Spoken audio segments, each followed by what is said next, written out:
તો કાલે મેં એક વિડીયો બનાવ્યો હતો પેલા પાડાનો અને બળેલા ભૂંડનો.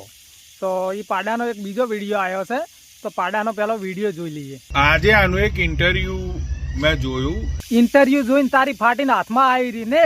એના ઇન્ટરવ્યુની અંદર આ મહિપત એવું બોલી રહ્યો છે કે એની 1 વર્ષની સોશિયલ મીડિયાની ઇન્કમ છે અરાઉન્ડ 90 લાખ રૂપિયા. હા તો છે બાપુ, મહેનત કરે છે ને તરે છે.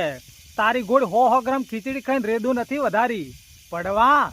અને એ 90 લાખ રૂપિયાની ઇન્કમથી હવે એરિયો લાવશે હેલિકોપ્ટર. હા મહિપતસિંહ બાપુને હેલિકોપ્ટર લાવવાનું જ છે. તારી અને પેલા બળેલા ભૂંડની ગોઈડમાં મમરા ભરવા, મમરા, સમજો. તો ભાઈ તારે તારા પૈસાથી હેલિકોપ્ટરોની અંદર ફરવું છે. અલ્યા એમના પૈસે ગમે ને ફરે, પણ તારી કેમ બળે છે? મહિપતસિંહ બાપુ ભગવાનના માણસ છે એટલે ગમે ને ફરે, સમજો પાડા. તારે તારા પૈસાની સેવા નહીં કરવી, તારે લોકોના પૈસાની સેવાઓ કરવી છે. ઓભલ ભડવા, જે ટાઈમે બાપુએ શરૂઆત કરી હતી ને ત્યારે તું કે તારો બાપ હાલવા પૈસા નતા આયા. એ ટાઈમે બાપુએ એમની મહેનતથી બધું કર્યું તું, અને હાલે જે બાપુને પ્રોફિટ આવે છે ને એમાંથી ઘણી સેવા કરે છે.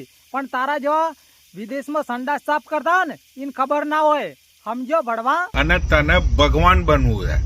તો ઓભલ બાફેલા બટાકા, મહિપતસિંહ બાપુ ભગવાન જ છે. અને જે માણસ ગરીબોની સેવા કરતો હોય ને એ ભગવાન જ કહેવાય, સમજો. સમજો ભાઈ, લોજિકની વાત છે આ તો.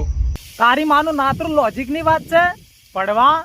અને ઓભલ ભડવા બીજું, મહિપતસિંહ બાપુ જેવું થાય તો કરો, બાકી વિરોધ ના કરો. અને ના થાય તો 100 ગ્રામ ખીચડી ખાઈને પડ્યા રહો, સમજો. સમજો. તો હવે ગોડ ઉપર ગાભો નાસીને પડ્યો રે સોનો મનો. હવે ખોટો મહિપતસિંહ બાપુનો વિરોધ ના કરતો.